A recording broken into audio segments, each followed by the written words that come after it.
Welcome to American Black Journal. I'm Stephen Henderson. Former Detroit Mayor Dave Bing got a lot of people thinking after his recent remarks at the recent Detroit Policy Conference. Bing expressed his concerns over a lack of African-American voices in leadership positions in Detroit, and he challenged government, business, and media to place more minorities in decision-making roles. Bing said the void has resulted in a lack of opportunities for Detroit businesses and residents, and the growing frustration and anger could lead to a really negative outcome. Today, I'm pleased to continue that conversation with Dave Bing as my guest. Welcome to American Black Journal. Thank you. So let's go back to what you said at the policy conference. I've heard a lot about it since then. I'm not sure everybody took your meaning the way you intended it. Yeah, you had to listen to the whole speech, really, to understand it, because the frustration that I was expressing comes from a lot of different areas in the city. Business people, the average resident, people in media positions, people from a business standpoint. It's as well as things are going in certain parts of the city, you'd be surprised how some of our neighborhoods look if you get a chance to go there and see how people have to live. And so there's frustration and there's anger. And, you know, we got so many issues with our school system. So when you start looking at that generation of people and the parents that represent those kids, they're very, very upset, and they should be. Yeah, and you're not just talking about the question of who is participating in the comeback in downtown and midtown, which is a conversation that's been going on for a while. You're talking about citywide. How does what we're doing, what we're seeing, affect the people who live here? Yeah, you know, we got that 7.5 mile stretch between downtown and midtown and Corktown that's all doing pretty well. But anybody who drives down, walk down or whatever, and you look at the change in the demographics downtown, you say, is this Detroit? Is it for me, is what a lot of people are asking, right? Exactly. So when you look at some of our main corridors, historically, Woodward, if you look at Grand River, if you look at Michigan Avenue, if you look at Gratiot, where so many people travel to get to their communities, it's a nightmare. And so we've got to look at those areas, I think, and start to invest as best we can in those strong corridors. Yeah. Some people took what you were saying as a shot at Mike Duggan, who replaced you as mayor, that you were saying his administration is not as inclusive as yours was and that he's not doing enough. Is that what you meant? Absolutely not. I think everybody takes things out of context. People love to do that. You know, I'm a supporter of the city of Detroit. Mike is the mayor of the city of Detroit. And for me to hope and wish that they didn't succeed at what they're doing is crazy. Right. I mean, I did 4.5 years of my life to the city and worked as hard as I could. So the city and its revival is important to me. I want Mike to take what we started and continue on. So I'm supportive of him and his administration, but that doesn't mean you agree with everything that the administration does. It doesn't mean that you agree with everything that our business community is doing. We got to do more, and we have to be more inclusive. Do you feel like they're missing opportunities, or that they're just not focused on the things that need to be done? I think both. So I don't believe, I think we've got a window of 10, 20 years of refurbishing our city. And if the business community is not involved with opportunities in that time frame, I think they've missed the total opportunity. It's not going to come back around again. So we see a lot of companies that were not in Detroit that are now coming in Detroit to participate. And what I'm hearing from our black business community in particular is that they're not even getting the opportunities to quote on business. And it's not about city business. I think it's business generally speaking. I don't think the political system in the city of Detroit, they're open as far as I'm concerned, but they're not the ones that are going to make the change for a lot of these companies. It's got to be in the corporate and general business community. That's where the big dollars are. Yeah, yeah. Talk about some of the things you think government can do, some of the things private business can do to really sort of move the needle on this issue. Government, from my vantage point, can be more focused. I mean, I don't think we can fix the entire city. So you got to focus on the areas where you can make an impact. Now, see, so Mike Duggan says every neighborhood has a future.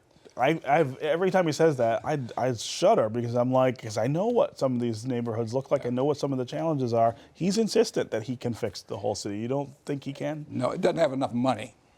It's going to take money to fix. And some of the areas, I don't know, are fixable. So we need to be honest with people and say, you know, I've got 8, 10, whatever the number is. These are the areas where we can invest. We've got enough money to invest to make a difference, to make an impact. Citizens have to make a decision whether or not they want to stay in the environment that they're in. We got to give them options, and we got to be very open and honest with them from a government standpoint. From a business perspective, I don't see enough blacks in authoritative positions. You know, in a lot of cases, maybe people say, well, you know, they haven't earned the right. I don't know all the answers. Yeah, right. I don't know all the answers to that. But once again, there are a lot of blacks in some of our major corporations in the city that nobody knows about. And I think in order to give our kids hope, we ask them to go to school, to study hard, to graduate, to get a degree, and then come back and work in the city somewhere. Well, if there are not people in those corporations that those kids can identify with and say, you know, one day, if I do the things the right way, I may be able to get a job like you. Right. Because there are a lot of people. That role modeling. Exactly. That's really so important because these kids don't see that. And so if they don't see it, you know, they lose hope and we lose them. Right, right. So how do we take those people who are there and not visible and get them to be more visible? I know that you have a mentoring program that is engaging some of those people with young kids in the city, but how do we do it on a bigger scale? Well, I'm talking to a lot of major corporations right now just about that. We need to probably have a summit of some kind so we can get these black professionals that have done well for themselves so that we can kind of put them and those kids together and let them talk to each other. We've got to do a better job of communicating, let kids know what's available. Because a lot of guys and women are in positions today that, once again, if our kids don't see them and know about it, they say, well, I have no hope to get a job like that, so why should I go out and, you know, get a degree and nobody's going to even give me an interview. Sure, sure. Chief Craig's reaction to your remarks, he was sort of taken aback by some things you said about, you know, the incidents that could happen in the city that could sort of flash into bigger things. I think you referenced places like Ferguson, Missouri. What did you mean by that? You know, there wasn't one incident that necessarily started those kind of things in any one of those cities. It was it was a long period of time where people were frustrated, unhappy, scared, hopeless, and I don't want that to happen here.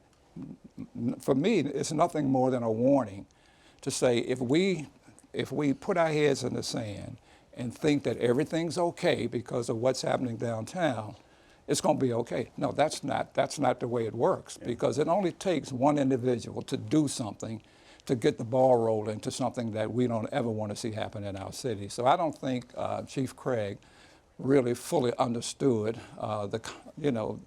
what I was saying. I mean, he needed to. You weren't necessarily being critical of his not at all. department's relationship with Detroiters. You're talking about the environment. Yeah, exactly. It's the environment, exactly. What about schools? We still don't have a solution, a big solution to the school issue here in Detroit. Some legislation pending in Lansing that would change some of that. What's your thought about what we need to do there? Well, I said emergency managers haven't worked. I mean, we see that. No question about that. And so the school is just getting a larger deficit year after year. We're much better off for the plan that the governor has put on the table, the $715 million. We're much better off by doing that now as opposed to going bankrupt. And it's going to cost the citizens across the state probably $1.2 to $1.5 billion. So that's a no-brainer as far as I'm concerned. But once that decision is made, then we've got to really have a system of education in the city of Detroit that really focuses on education, not just, I mean, I'm worried about all of the buildings in the city that are in horrible shape. And so many schools are closed down. Those buildings are, I don't think you can rehab those buildings. They're so blighting neighborhoods. They're going to have to come down, and that's a huge cost for the city. Yeah. I don't think that's something that the Department of Education is going to accept. Right. So, but it's part of the city, and you know the mayor and his administration are going to have to deal with that. Yeah.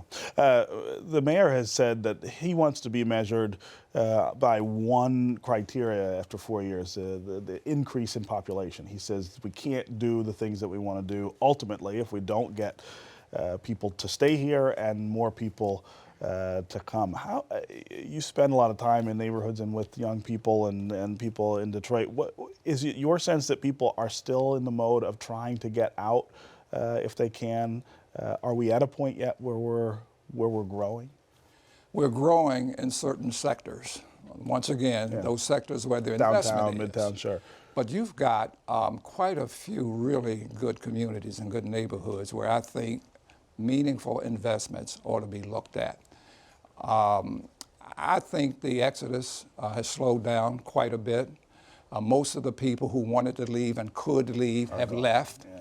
And so we find ourselves in a city where those people who are still here, they don't have an option. Yeah, and they need more. They need more from government, and they need more support from business because they, as you point out, they're sort of trapped. You know, I've got to think what could make a huge difference, and I believe this, is that I want to try to get our young kids to start thinking about how important entrepreneurship is.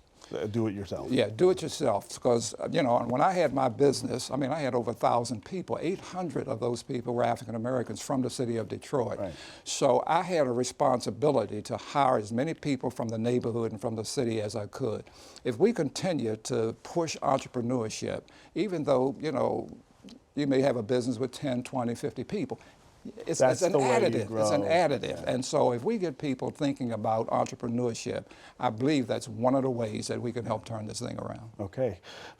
Former Detroit Mayor Dave Bing, thank you for being here on American Black Journal. Well, thank you, Steve. Yeah.